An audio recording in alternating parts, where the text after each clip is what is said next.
Good afternoon and Sawadee Krap. Of course, we'd like to extend to you first our warmest wishes for a very happy and healthy new year to you all. It's the first day of the year. COVID might have made our New Year holidays different and more complicated than usual, but on the positive side, it has strengthened our solidarity and resilience so that we will be able to move on and more carefully and steadily in the years ahead. We'd like to thank you for your understanding in the past year and cooperation in complying with all the control measures in Thailand. Our joint efforts will help flatten the curve during this crucial period, which will keep you updated on the latest situation. Just to recap, Dr. Tui Sin, the spokesperson in the Thai version just now.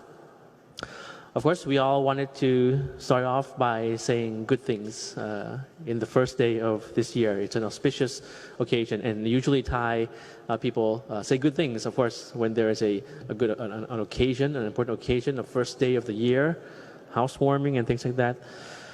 But of course, the reality is that it's not very good news for Thailand on the first day of the year. There's still a battle ahead of us.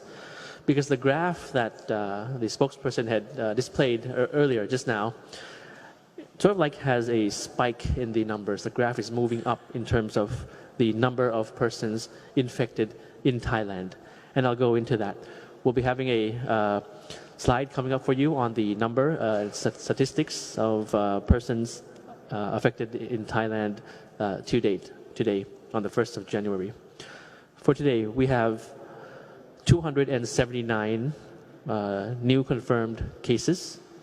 This is a new high, making the number of cumulative infected persons in Thailand 7,163. We have 33 new recoveries, making the total recoveries 4,275.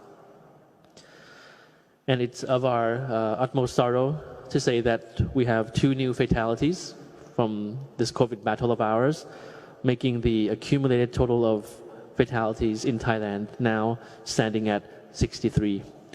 The earlier briefings we had, we were still at 61, now 63, the 2 cases.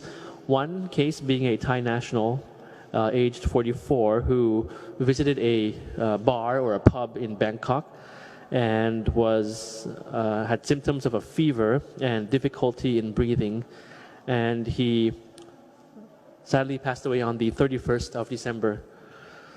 The second case, the second fatality, is a 70-year-old Thai person from Tak province who had failed respiratory system. And both of them, after being infected with COVID, passed away on the same day, which was yesterday, the 31st of December 2020. So our sincere condolences to the 2 fatalities. Just some observations in terms of provinces. Yesterday we were still at 51 provinces being affected by COVID in total. The spokesperson showed a map earlier showing that we had 2 new provinces affected. Now we have a total of 53, therefore 53 provinces affected. The 2 new provinces with infections being Lamphun province and Sa Kaeo province. In a span of half a month, we had around 6 plus provinces affected. In a span of half a month, from 6 to 53 provinces now. The southern part of Thailand are still, in that area, the infection is still at a minimal number. However, the numbers are increasing in the southern part of Thailand, including in the province of Nakhon Si Thammarat. The spokesperson also mentioned about the vaccines, wherein many countries have started giving vaccines, of course, especially to medical staff and vulnerable groups. In the United States, for example, some medical staff who are Thai citizens, actually, of Thai origin, actually, shared their experience after receiving the vaccine. And you have some pictures up there of a Thai person sharing her experience. Also for Thailand, the Deputy Prime Minister and Minister of Public Health stated that the Public Health Ministry managed to secure 2 million doses for COVID vaccine. Now, earlier, it had thought that the delivery would be a bit in the later months, but now we have information that it will be delivered to Thailand in February or March 2021 already. Moreover, it will contact the AstraZeneca company to purchase another 26 million doses of vaccine. The deal will add the number of vaccine to be supplied by AstraZeneca to 52 million doses. The Deputy PM and Health Minister also said that the first 2 million doses of vaccine will be allocated to medical staff and public health village volunteers who are working at the front line of the battle against the pandemic. We have a policy to procure the vaccine for at least half of the population within this year, within 2021. And the discussion with AstraZeneca is only a part of the bigger plan. It's a part of the whole plan. It's not the only scheme, not the only project and plan. Relevant authorities are also exploring other viable options so as to obtain all the needed vaccine as quickly as possible, including in the development of our own vaccine in Thailand.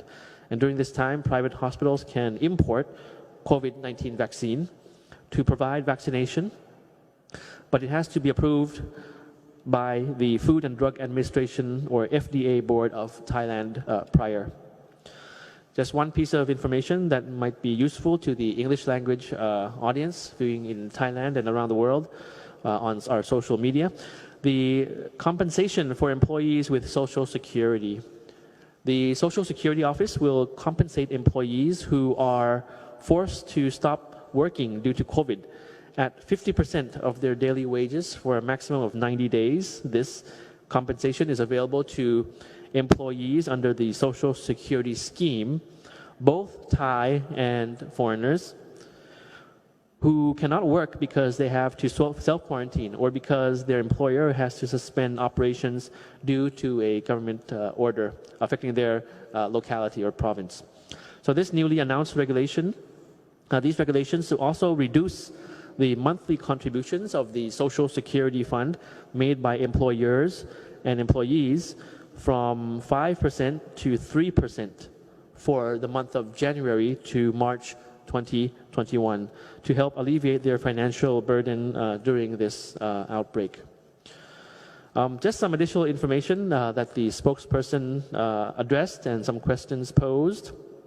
There had been some request for employers to reduce the frequency or number of times in terms of moving around their labor, including migrant labor, their workforce, so as to avoid the further infection or spread of COVID. So we have asked that for employers, factory owners, business owners who employ a large amount of workforce, including migrant workers as well. The numbers today, as you see, it's quite a new high. That was 279 recorded new. The numbers for the are actually not a result of our actions yesterday, but a result of our actions 14 days ago. So this, of course, is a reflection that whatever we do today will affect us, affect the general number, our future number, the forecast, the statistics and everything 14 days from now. So it's very important that we abide by all the measures and so that it will not affect all of us in society adversely 14 days from now in the future 14 days. The spokesperson also mentioned about the request from the government to the private sector, private persons, private sector, business persons as well, in that if you are visiting or if you have been in contact with at-risk persons, and if authorities were to ask you for detailed information to tell us about your timeline, your travel, where you have went, where you visited, who you have met, your travel history, your social history, for example. We'd request that be provided to the authorities as soon as possible, in the quickest time as possible, because that is very crucial. That is very crucial in determining how we will be able to deal with your particular case and prevent the spread of COVID to other parts of the country. So providing us with the timeline of your travel, of your interaction, your activities, and your activity of history, when asked, at the earliest opportunity, that is very, very important. It's useless, of course, to conceal any information now, because we are now all working towards the public good. We're all together as one in terms of as one society in trying to halt the further spread of COVID in this country, and of course also around the world. The spokesperson ended with, of course, that we always say that we have to keep our guard up at this point, at this juncture. At this juncture, we may have to keep our guard up a bit longer than expected, a bit stronger than expected. But in any case, I'm certain that with our common resolve, we will be able to fend off COVID together as one. So this is all I have for today. We'll see you again tomorrow. I wish you a very, CCSA wishes you a very happy holiday, and stay safe and stay healthy, and see you again tomorrow. Thank you very much to everybody, and สวัสดีครับ